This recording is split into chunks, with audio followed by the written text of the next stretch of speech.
everybody. This is Crista Wellens, and this is the first episode of my vlogging journey. Today, we're going to talk about one of the most delicate subjects of Second Life, which is why the modeling world has suffered so many changes in the last 2 to 3 years. Now, whether or not you have been a model in the past years or have just noticed the modeling industry, you surely noticed that there were so many changes. Basically, modeling as we know it in Second Life is dead.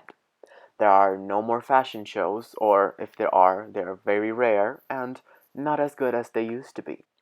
I began to wonder, though, what was the factor that led to this change? Because certainly it is the outcome of certain actions.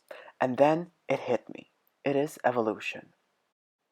In the past days, Facebook was filled with posts about how the modeling is dead because of drama or because of designers refusing to hire models. But this has a reason. The appearance of the general Second Life avatar has changed considerably throughout the years. Now there are bento mesh heads, mesh hands, mesh feet, mesh bodies, mesh everything. And for a long period of time, models refused to go mesh. It was obvious. Agencies refused to take in models that wear mesh heads.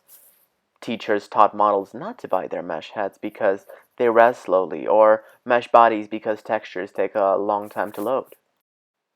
Now, this led to Second Life models looking a bit out of fashion, and bloggers came from behind looking all mesh and new, and designers fell in love with them because they were up to date and they related to the general audience of Second Life, while models didn't.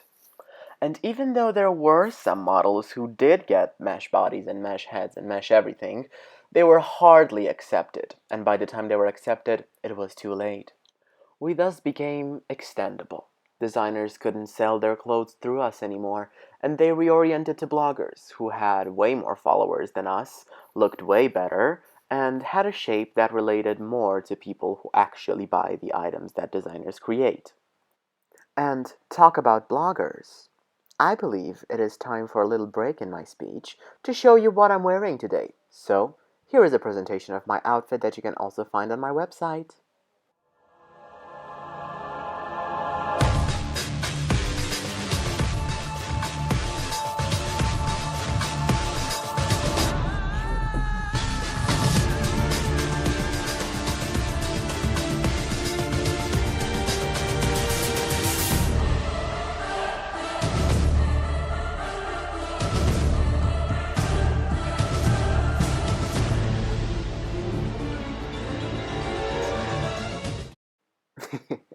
Wasn't that dramatic?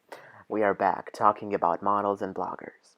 Now, one of the main reasons, and this will be considered as an attack, but in fact it is not, is that old models refuse to let new models take on new and different paths. Instructors taught their own old ways, and if the instructor was against mesh bodies or mesh heads, I don't understand why they would be against it, but if they were, their student would be taught not to wear them. And so the modeling industry became this collision of newbie looking avatars that are very tall, very skinny, without any sort of mesh parts, and sometimes with no sense of style or fashion at all. And then the question came, why is no one hiring us? We graduated from a modeling academy and we have our certificate. We know how to pose and how to walk, and we respect all the rules. Why is no one hiring us? Well, the answer is simple, because you can't sell anything looking like that.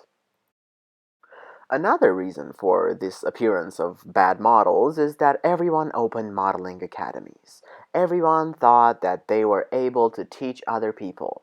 But most of the teachers of these new academies had no idea how modeling really works in Second Life, and had no idea how to style and how to look good.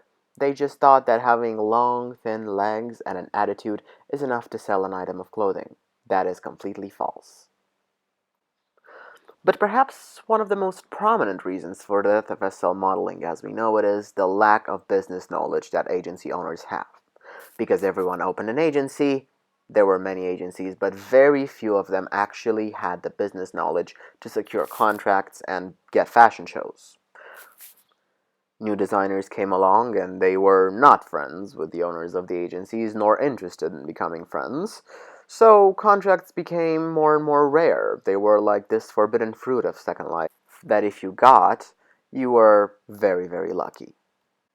And so, step by step, Second Life modeling died a slow and painful death. Now there are still models and fashion icons, but they're all online, on their blogs, taking beautiful pictures and showing people what to wear and how to wear it in a very, very good way, promoting the clothing and not themselves. So, to all models who completely refuse to change, I have to say this: please stop immediately.